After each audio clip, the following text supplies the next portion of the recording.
This is the story of a girl who had everything and threw it away. Sarah Ferguson, once Her Royal Highness the Duchess of York, is now in exile from the royal family, a single mother forced to exploit her name to wipe out a huge tax bill.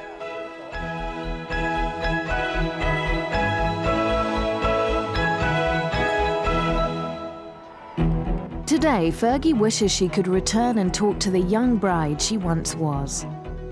Ruefully, she looks back at the royal lifestyle that was hers, a world of first-class travel, green light traffic, and five-star luxury.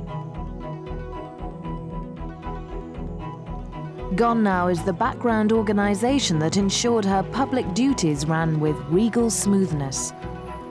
Like her friend Diana, Fergie is a divorced outcast from the royal family. At the christening of her first baby, Beatrice, Fergie seemed to have achieved all her ambitions. But within a year, she started the perilous descent into disgrace and removal from the royal fold.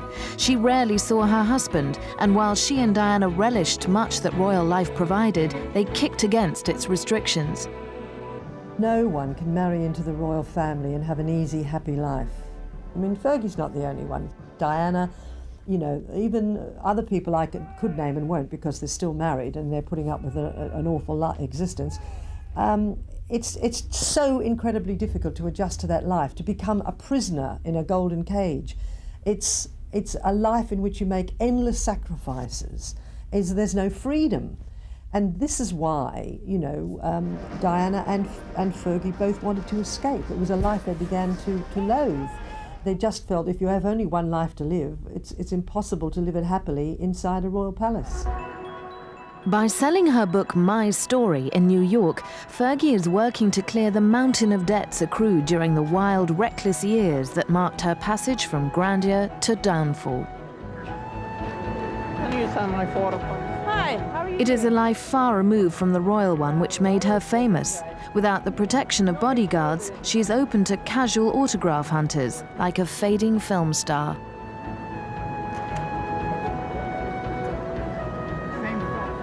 The architect of her final humiliation was John Bryan, an American businessman with an elevated opinion of his sexual and financial prowess.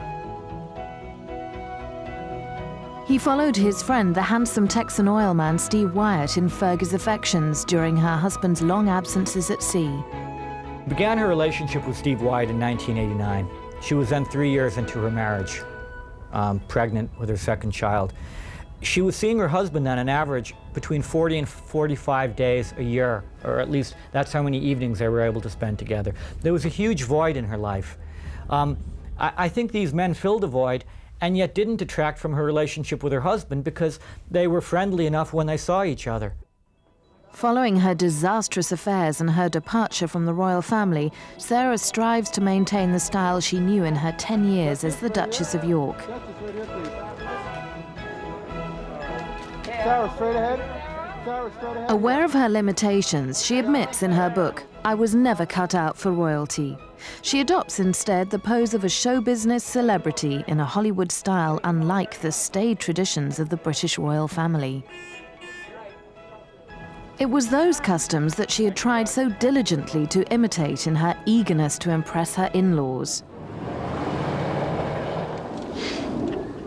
Although Andrew disliked horses, his family built much of their social life around them. Sarah gladly showed off the equestrian skills learned on ponies in her childhood. Despite early worries of Fergie's suitability, she and Andrew seemed an ideal couple. Fergie brought a fresh wave of popularity to the royal family. Behind the often bouncy exterior, Fergie was really an underconfident girl she herself calls the pleaser. Fergie's slimmer and prettier mother, Susie Barantes, had left her husband, Major Ronald Ferguson, when Sarah was 14. Susie set up home in Argentina with her second husband, Hector Barantes. Fergie had finished her growing up under her father's guidance. Major Ferguson, essentially, when his wife ran off to Argentina with Hector Barantes, really didn't pay his daughters very much attention. Jane ran off to Australia, Sarah went off to school, and really never had that strong father figure in her life. It's something that I think she suffers from even now. Sarah's father remarried and had a second family which brought additional responsibilities. While Sarah loved her easygoing stepmother, Sue, her father's new family meant that she had to stand on her own feet. Major Ron served as Prince Charles's unofficial polo manager and kept many royal secrets, despite temptations to tell all.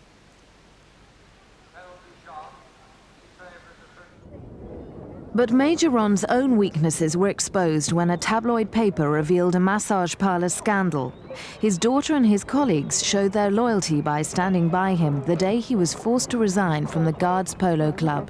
Whatever I can say, on behalf of all of us here, I personally feel it's a tragedy that you are leaving the club. Ladies and gentlemen, I have a lot of my friends. 3 cheers for Major Ronnie! Hip hip! Hooray! Hip hip! Hooray! Hip hip!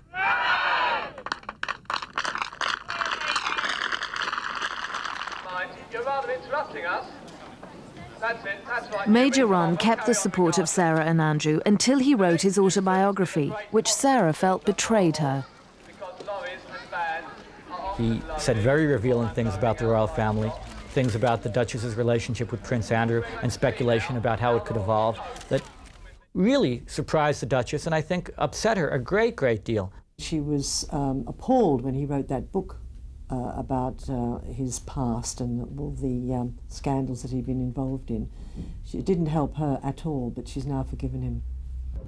Through polo, Fergie met up with Lady Diana Spencer. Sarah was already enjoying a freewheeling life in London and Europe. She was the older and wiser friend the innocent Diana needed. Diana wanted Sarah as her lady-in-waiting, but her wishes were denied by palace officials. There was already a palace connection. Major Ron's first cousin, Sir Robert Fellows, was assistant private secretary to the Queen, as well as Diana's brother-in-law.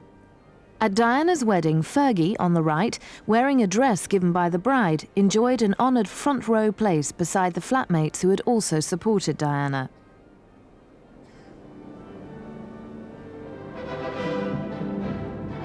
As she saw her friend pass into royal life, Sarah had no idea that within 5 years, she too would marry a prince.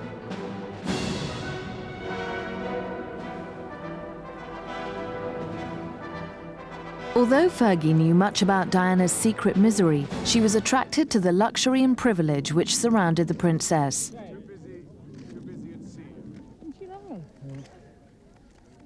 As her marriage was privately disintegrating, Diana maneuvered Sarah into royal life by inviting her on various family occasions. Diana was very, very responsible for bringing together Andrew and Sarah. It was exactly what she needed, a pal at the palace. And so she went to work on Fergie, and at the first chance she got, which was when the Queen asked her to suggest some people for the 1985 house party during Ascot Week, that she suggested Sarah Ferguson, and the Queen thought was a good idea.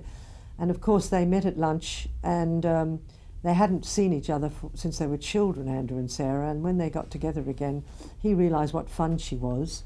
He was on the loose, looking to settle down, and she fell for his charm. He is a good-looking chap, and he has a very sweet nature, Andrew. And so it didn't take much persuasion for her to fall in love with him. He wooed her with bouquets of red roses and quiet dinners, and they even went to an Elton John concert together, hoping that someone would spot them and they'd have a bit of fun, you know, ducking and diving from the press. But it didn't happen. And all the while, Diana encouraged them. She allowed them to meet secretly at Kensington Palace, and she arranged little weekends and dinners for them. And she gave them every possible encouragement, because she was very lonely and she didn't feel that there was anybody in the palace that she had much in common with. So Sarah Ferguson was exactly what she needed. Diana's matchmaking was a success. Sarah and Andrew married in Westminster Abbey in July 1986. Unlike Charles and Diana, the newlyweds were obviously a love match.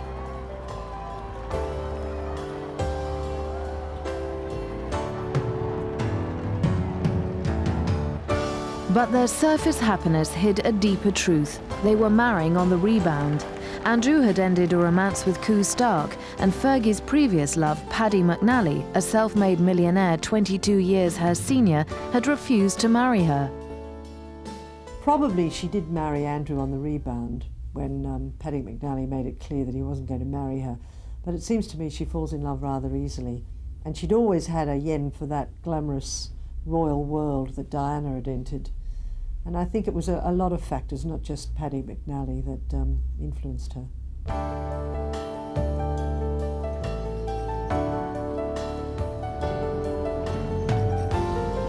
When Sarah and Andrew married, Archbishop Runcie said the royal wedding was a precious gift to the nation.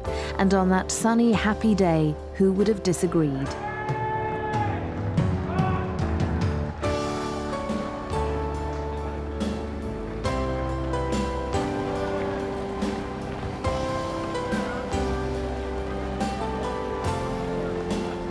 The Queen's joy was unmistakable. She had seen her favourite son married to a lively, uncomplicated girl who quickly became her favourite daughter-in-law.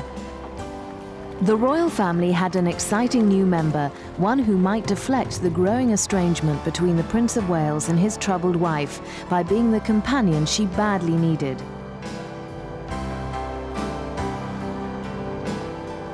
Diana had been a teenage friend of Prince Andrew, but had married his older, more complex brother. By the time of Andrew's wedding, Charles claimed his marriage had irretrievably broken down. But on this day, Diana hid her personal turmoil to share the happiness of her friend. The new Duchess threw herself wholeheartedly into the royals' public life. Ascot, where Sarah had first attracted Andrew in 1985, became an annual highlight until their separation 7 years later, when she was banned from the royal carriage parade. Her exuberance and over-familiar manner did not please everyone. Fashion critics slammed her varied taste in clothes.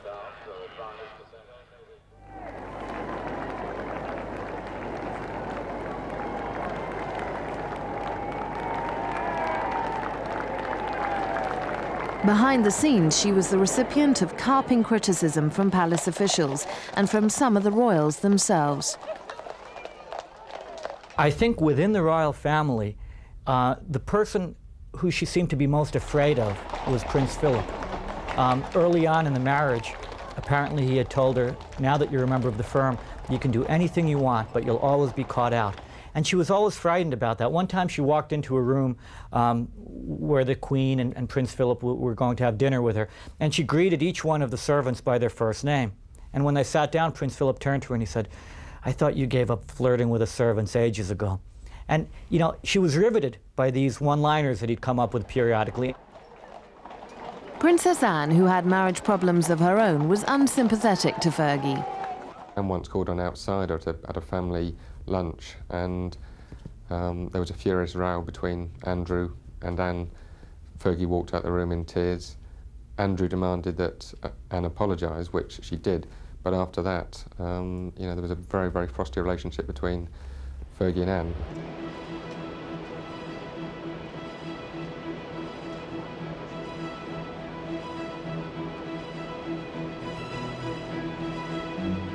The public viewed Sarah differently. On a tour of Canada in 1987, Sarah generated excitement with her enthusiasm and sense of fun. Her unique style made her popular, especially in the Commonwealth, where the young royal wife was on display, just as Diana had been before her.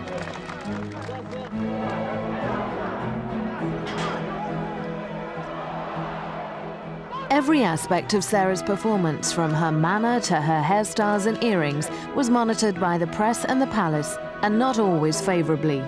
But the Yorks made a good team, as Sarah had promised they would. Andrew was devoted to his good-natured, fun-loving wife, who had taken away his stuffiness. He shared her spirit of open friendliness, so different from the formality of his family. The commentator's delightful phrase, it's wild, it's woolly, it's Western, and good watching. Like my wife. Sorry.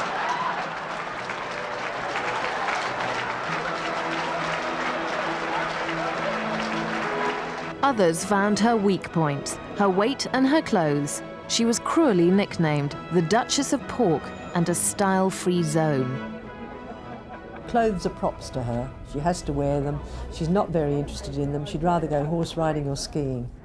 All I know of her is a warm, generous woman who's totally without any vanity whatsoever. That's why she's so often photographed looking not exactly her best. She doesn't think about putting on makeup. She just thinks, oh, what have I got to do? And she dashes off and does it.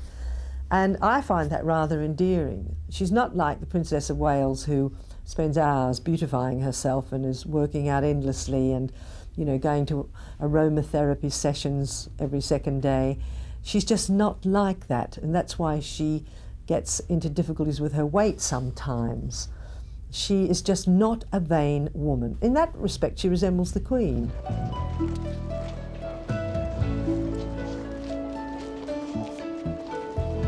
After the birth of Beatrice, the Queen gave Sarah and Andrew a belated wedding gift of a mansion to bring up their family. She tried to ensure their happiness. Sunninghill was based on an American house Fergie had seen in the rolling countryside of Connecticut, but squeezed into a smaller plot near Windsor and altered to suit Andrew's preferences, the new building was lacking in grace and charm. Dubbed Dallas Palace because of its vulgarity, it became a monument to bad taste. Naturally, it attracted the attention of the press. It was the Yorks' third home in as many years. Sunninghill became the setting for the dramas which ended their marriage. Here, Fergie's money problems started to become unmanageable. She and Andrew, I think their largest ever income was about £200,000 a year, which went on staff salaries, pensions, medical benefits, and endless other costs involved in running a royal household. They had a staff of at least 25 people. You may say they don't need so many, but you know, that's the way you're expected to live. And after those salaries were paid, then she got money to buy frocks or Christmas presents or whatever. Now, it just simply wasn't enough money to live on, especially when she was endlessly compared with Diana. Andrew was a serving naval officer sent away for long periods at sea. Sarah was often alone. These absences were a crucial factor in dividing the couple. She says that he was home for only 47 days out of 365. Now, it was appalling. I mean, the way they treated them both, they were given something like a 3-day honeymoon alone in the Azores on the Royal Yacht, before the Royal Yacht had to steam home for the Queen to go on her Western Isles cruise, and Andrew and Sarah had to go along with all their in-laws. I mean, it was just ridiculous to treat a young couple like that. They had no time to get to know each other before he was off and away again.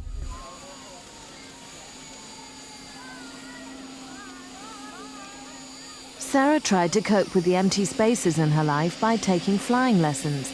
Becoming Sarah the action woman helped her to deal with her problems and to understand her absent husband by emulating him.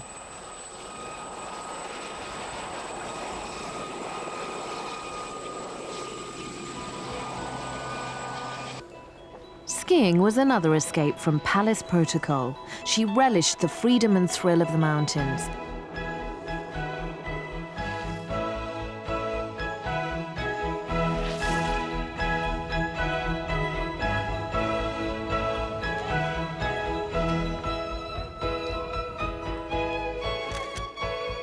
But as a royal duchess, Sarah believed she had to help others. So in her favourite sport, she tried to help publicise the achievements of handicapped skiers.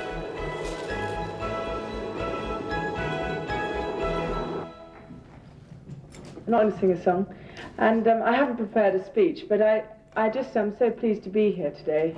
I mean, it's just wonderful. I mean, it's not very much snow, and I think you've done a fantastic job, because seeing those conditions out there with that ice, I think you're all amazing that you're all here in one piece anyway.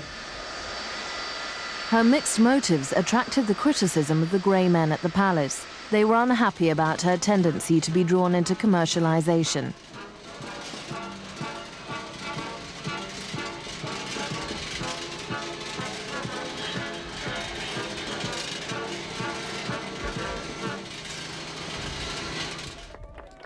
She would face the world bravely, but go back to rebukes from the Queen's advisors at the palace. Beneath a tide of savagery over her clothes from fashion writers and sneering remarks from courtiers, Sarah's confidence was slowly eroded. Her high-volume contribution to the TV programme It's a Royal Knockout earned her more hostility. Sarah was expected to turn out, get on the Royal Roadshow, roll around the country and go abroad as if she'd been doing it all her life, without any preparation or any training or any support whatsoever. And I just think it's too much to expect. And when you run into difficulties, they have a policy, you know, never complain, never explain in the royal family, just get on with it and don't, you know, go to anybody else. Don't seek support or help. You've got to be self-reliant and solve your own problems. And of course, when you turn to your spouse, as she did to Andrew, you say, well, I don't know what you're talking about. I don't find that. It's not like that for me. Because they're born royal, so they get all the encouragement, support, advice, everything they need is just laid on for them. And it just isn't for the people who are their partners. In August 1989, Sarah, Andrew and their daughter Beatrice joined the Royal Yacht Britannia en route for Balmoral. The Queen was happy to be seen with her favourite son and her favourite daughter-in-law. Fergie was already pregnant with her second child.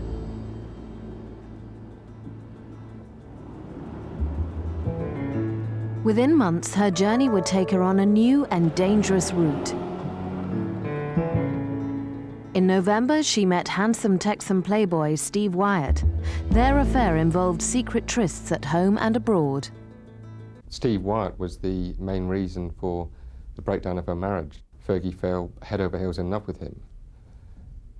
She met him at a time of her life when she was exceptionally low, felt Andrew wasn't supporting her. She went to Texas and she met a very handsome and rich Texan who was very attentive, very loving, and you know, they very quickly fell in love. And Steve Wyatt was the real love of Fergie's life. Andrew may have been her best friend, and he probably still is now, probably always will be, but Steve Wyatt was the love of her life. And she was devastated when the affair ended. It left her totally broken. She dreamt that one day they'd be together, hopefully living in America. She was forever making dreams in her head. When Steve Wyatt was living in England throughout 1991, he was trying very hard to establish a fortune for himself. He's the stepson of a very rich man, Oscar Wyatt, who has refused to give him money during his own lifetime.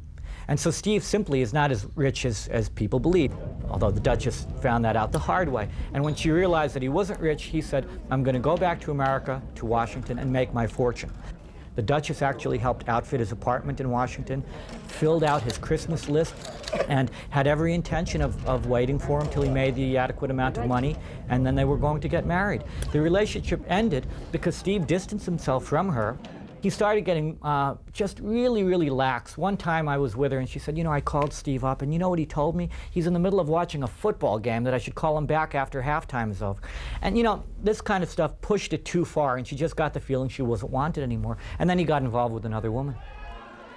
When Princess Eugenie was born in March 1990, Fergie was still hopelessly in love with Wyatt and hoping to marry him.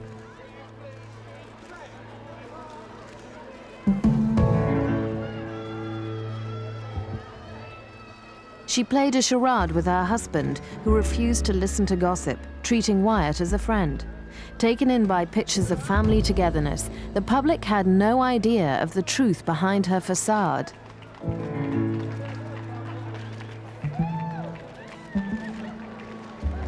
Wyatt returned to America, but he left Fergie a parting gift, his friend and relative by marriage, John Bryan.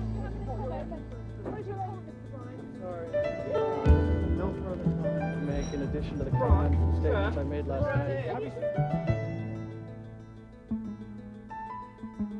She probably might have stayed married if John Bryan hadn't come along, but he was such a persuasive, forceful character, quite frighteningly so. I mean, I can understand why she got involved with him. He was great fun, and I'm sure initially he lightened her load. He provided her with a lot of happiness and a bit of relief from the grind and the ordeal of facing people inside Buckingham Palace, which he had to do at that stage. And he also said, look, I can do everything. I'm going to take all your problems away. I can do, you know, work miracles. And he convinced her of that. I mean, he convinced me for a while that he was going to do what he said he could do. It was all, you know, a farce. He was just a con man, really. John Bryan's hold over the Duchess was primarily because she perceived him as being a very wealthy, powerful, influential man that could aid her in the transition from her royal life to a successful commercial life. He kind of advertised himself as a very wealthy, successful businessman, which he was not. And it's quite funny, too, because he kind of enlisted me to help him with this illusion. And I told him once, John, what if she finds out? He said, well, I just have to make the money before she finds out I don't have it.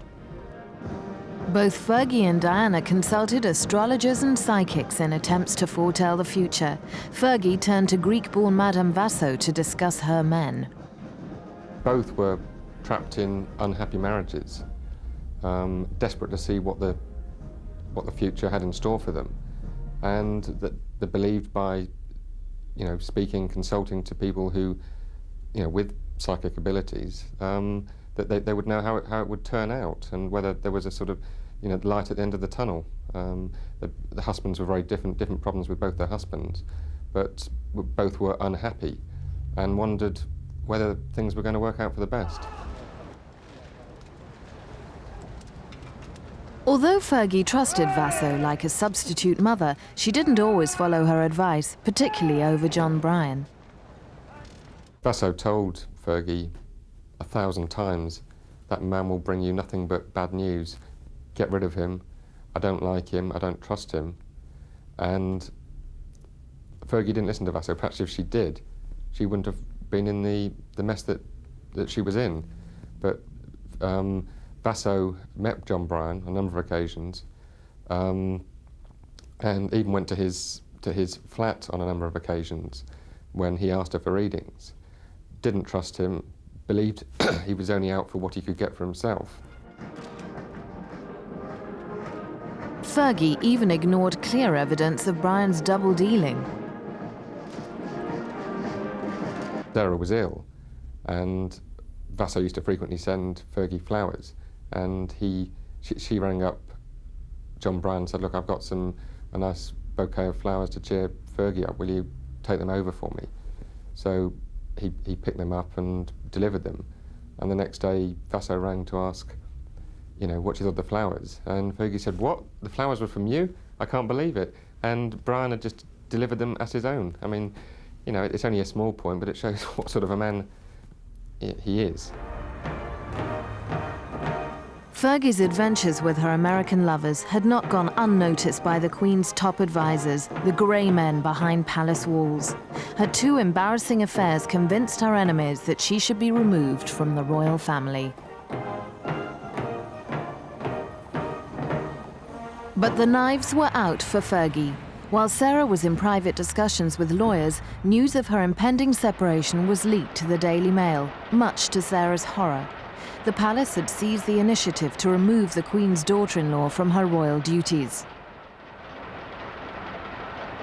Sarah firmly believes that there was some kind of plot against her because she was not ready to leave Andrew when she did.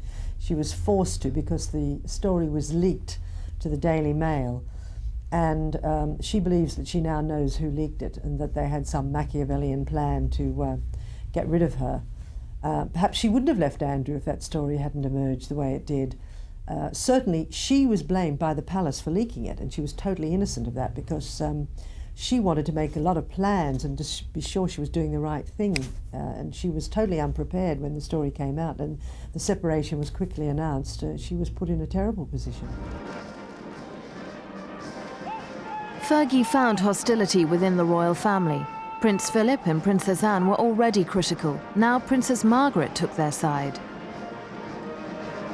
The Duchess of York had sent flowers to Princess Margaret with a little note, no doubt trying to renew their once good friendship. And the flowers had been sent straight back with a note from Princess Margaret saying, how dare you send me flowers? Have you ever considered what damage you've done to the royal family? And I thought that was the worst example of a pot calling a kettle black in history, because, it was perhaps in the 50s and 60s, but Princess Margaret was notorious for her behaviour. It was totally out of keeping with her position. So I think that Princess Margaret was cruelly unfair to do such a thing when it was a kind gesture from Sarah, very well intentioned. And I think that indicates exactly how the royal family treats somebody who steps out of line, except if they're born royal.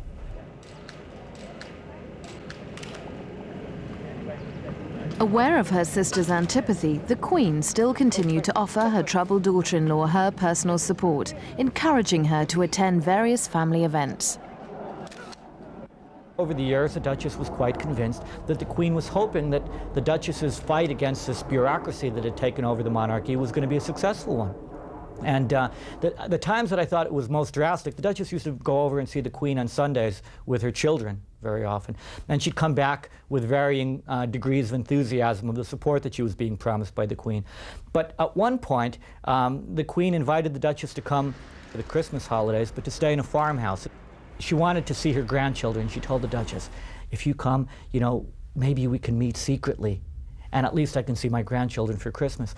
And so from all of this, the Duchess began to get the feeling that perhaps the Queen was almost a prisoner in her own family, secretly rooting for Fergie to be this new light, and, you know, that kind of cleared up all of this darkness. The two marriages, which had created so much renewed popularity for the Queen's family, were all but over. Still playing their individual parts, Diana and Sarah decided to leave the family together. Early in 1992, I went on a trip to Dartmoor with John Bryan. This is very early into his involvement with the Duchess. And on the way back on the train, he told me that Princess Diana and the Duchess had formed a divorce pact some time before, where they were going to divorce their respective spouses simultaneously, but that the palace convinced them that it would be too destructive to do that, and it was going to be staged. Fergie's departure was the dress rehearsal for the more controversial and calculating exit of Diana, who waited for her friends to reveal the truth about her marriage. A lot of people, including myself at one time, I did believe that perhaps somebody sympathetic to Diana had leaked the story of Fergie's wish to leave Andrew, because they thought that it would help Diana to find out what would happen to Sarah if she left. It would be a kind of a rehearsal for Diana. And it certainly looked as if it was certainly beneficial to Diana, because she quickly changed her mind and put off her separation for some time. At one stage, Sarah and Diana were determined to leave together, but that didn't happen. And obviously, Diana saw that Fergie quickly was victimised by the palace. Diana broke the pact, letting Fergie face the consequences alone. Fergie continued her public duties without palace support.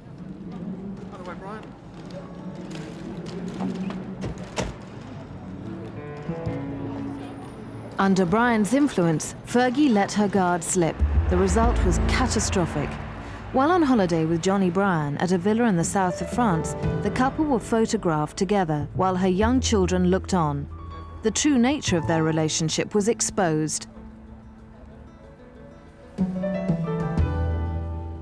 Bryan had posed as her financial advisor, but was revealed as her lover. Fergie believes she was set up. And she stepped off the plane, that private plane that John rented, the Jet Air.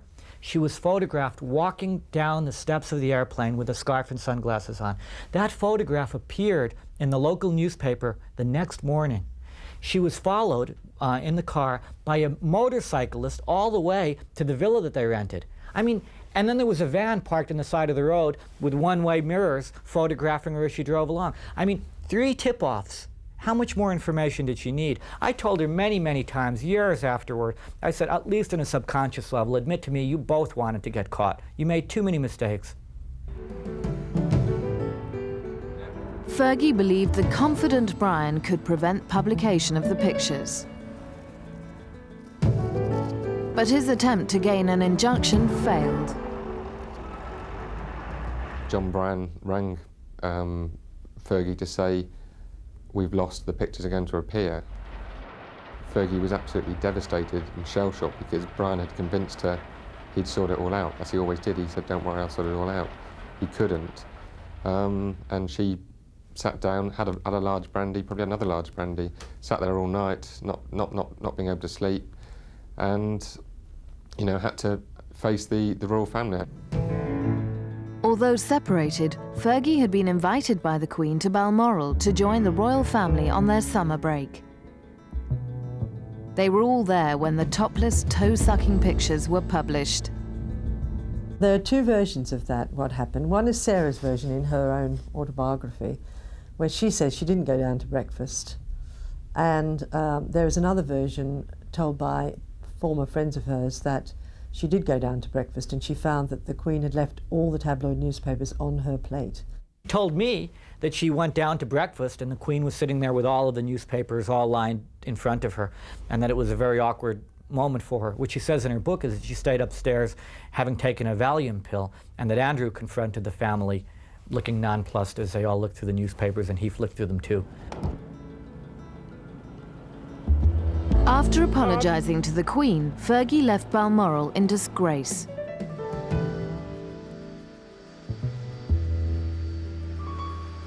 She boarded a flight at Aberdeen Airport with her children and their nanny Alison Waterley, who had comforted her during her worst moments.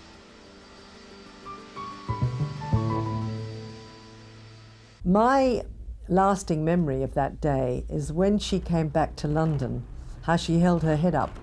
She must have been through the worst experience, the most humiliating ordeal anybody could possibly have happened to them. And yet she still held her head up, and it takes guts to do that. Fergie returned to her new home, Remenda Lodge, the house she rented after leaving Sunninghill. She arrived back at Remenda Lodge. The world's media were waiting for her there. There was a terrible scene at the gates when she was driven in with the children on her, looking very bewildered, the children on her knee. Went inside, tried to get everything sorted out, and then went into a bedroom. And I think she just sat down and cried for the first time since it actually, the story about the pictures broke. At Balmoral, the royal family continued their holiday, Andrew oblivious to the reality of his wife's conduct. Andrew's attitude is quite remarkable in that Andrew doesn't believe, genuinely doesn't believe, that his wife has had these affairs. Despite the pictures, I know it sounds, fanciful, but he genuinely believes his wife's been let down by other people. He doesn't read the papers, and he doesn't believe his wife has been unfaithful to him.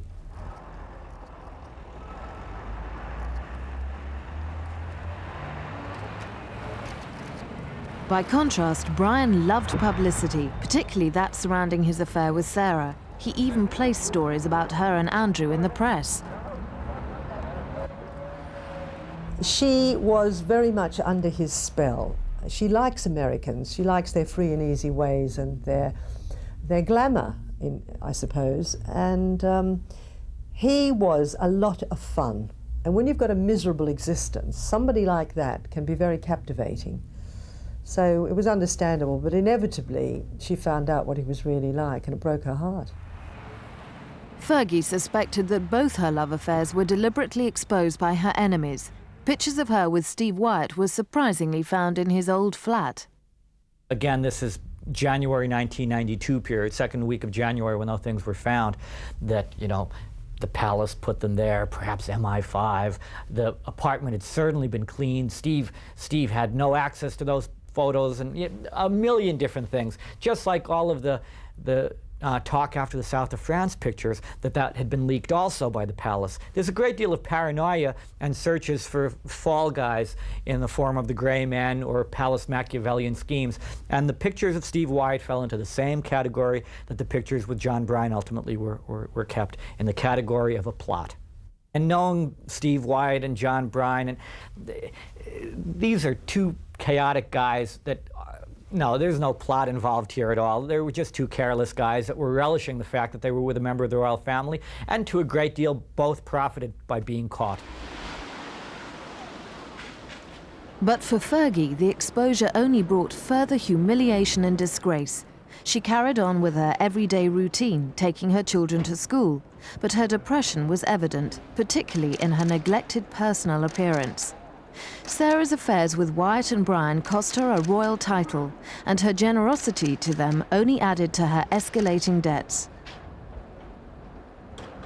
She had sought happiness but found misery, expected a fortune but found creditors awaiting payment. She liked being seen as, you know, a duchess who had very deep pockets. She liked buying gifts for people. She spent a fortune that she didn't have. And you know, I'm amazed that the bank, I think the bank must take an awful lot of the blame for letting someone get £4 million in debt. It's, you know, she went on extravagant spending sprees, money she didn't have. And then all of a sudden she'd get a statement and realise how bad things were, and she'd sort of lock herself away and get depressed, and then say, well, the only way to cheer myself up is go and spend some more money, and off she'd go again. Life at Tremenda Lodge was chaotic and expensive. Fergie's lifestyle didn't go unnoticed. She spent thousands on staff, but often answered the door herself or sorted out servants' personal problems. Madame Vasso was a frequent visitor, sometimes smuggled in for tarot card readings of Fergie's fate. I told her at one stage that she was £3 million in debt, and she said, oh, I need to win the lottery. She was very open about her debts, and she would frequently ask in her readings, where are the potatoes, where are the chips, which was their code word for money. And she'd say, look, when are these chips coming, Vasso? I've been waiting for so many years now. I must have the chips. You know, the bank manager's on my back, the accountants are on my back. What am I going to do? And you know, sometimes she'd break down and cry and say, I feel like I've got a 10-ton truck on my head. Sometimes she'd laugh about it and say, well, I can't laugh, it's just, you know, I'm so deeply in debt. Sarah was still a royal duchess. Brian realised that she could exploit her name. She planned enterprises with her business advisors. Her Royal Highness. We had these meetings for a 4-year period each month, and each month we'd come up with a new list of ideas. The first month, however, we created a list of criteria by which she could weed through all of the things. I mean, a second-rate designer blue jean company offered her $1 million to be their model for the blue jeans. A developer in New York offered her a free apartment in a Central Park South location just to say that she lived there. We were given all kinds of money-making opportunities all the time. Inspired by flying helicopters, Fergie had created the character Budgie for a series of children's stories. Pocketing most of the profits had brought her severe criticism. She wrote these books.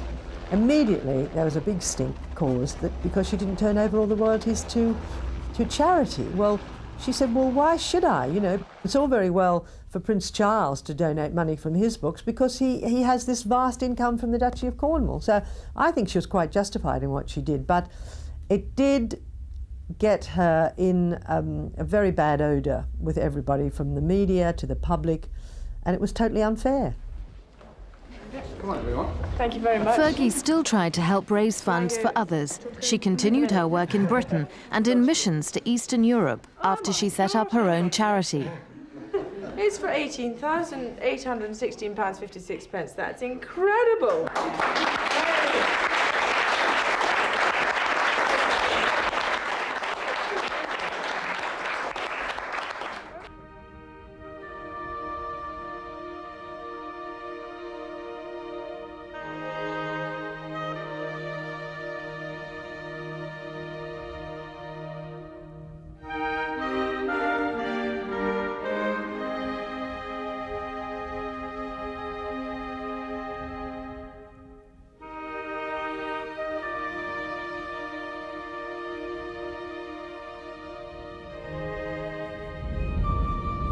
This little person had the shirt on upside down and no love, and we need to really help them now.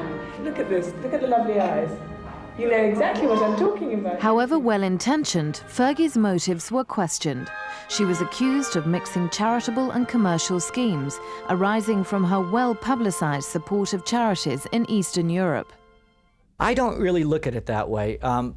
The Duchess's budget was in such a confusion that very often she'd pay personally for charity trips that could have been reimbursed, and she'd take money from revenues generated from press events associated with the charity trips as expense money to pay legitimate expenses, albeit too over-the-top expenses for traveling with this royal entourage, which wasn't really needed.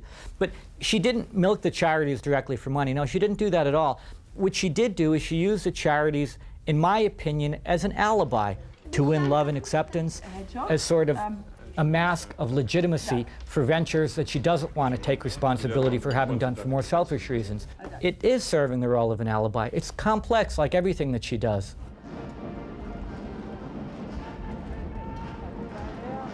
Sarah's relationships with the Queen and the royal family remain complex. Neither she nor Diana are invited to royal events. Their relationship, too, has a downside. Diana's relationship with the Duchess fluctuated quite a bit during the 4.5 years that I was involved with the Duchess, but for the majority of the time, the relationship was highly competitive. They were fighting an ongoing battle through use of their charities and using the press as a weapon. They would look like actresses on opening night at the reviews of their latest charity trips and compare them and whine if the other one got better reviews. No, it was a highly competitive relationship.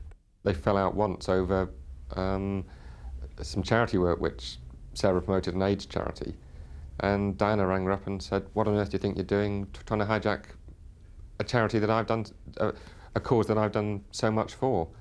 And slammed the phone down. And Fergie tried to get through. She wouldn't take the call, so she faxed her, faxed her saying, "Look, I'm sorry, I didn't mean to offend you." And because of that silly little incident, they didn't speak for weeks. They've had their ups and downs. Somebody in the family once compared it to being just like sisters. Sisters occasionally have rows and fall out, and that's what's happened to them. In 1996, Sarah and Diana were divorced from their royal husbands and stripped of the title Her Royal Highness. Their settlements reflected their unequal status. Fergie received several £100,000, immediately swallowed up by her massive debts. Diana, as mother of a future king, gained £15 million. Holidaying together in the south of France, they considered their uncertain futures. Diana would tell Fergie what was wrong with in her life, and vice versa. They're in a unique position as being married to princes, members of the royal family, and perhaps were the only ones who were capable of understanding what the other's problems were. Fergie loves her daughters, but they are undoubtedly passports to royal connections. Children were always paramount in her thoughts, and the thing that terrified her more than anything whatsoever was losing the girls. I think she'll look back and realise that she did some things which she shouldn't have done. She and Andrew have stayed friends. Their children still feel part of a family. What she got out of the marriage, which was two beautiful little girls who are her total joy, her greatest comfort in life, and she would never turn the clock back and be without them because she adores them and they adore her.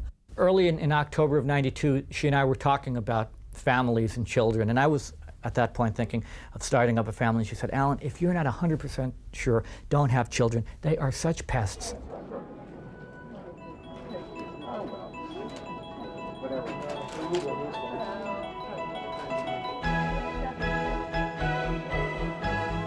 However, New York publishers were quick to see the commercial potential of Fergie as the royal mother. We can market her as a mother. She is, after all, a mother. We need to redefine her as an expert on motherhood. Simon & Schuster, along with Rubenstein, her PR firm, has marketed her as a mother.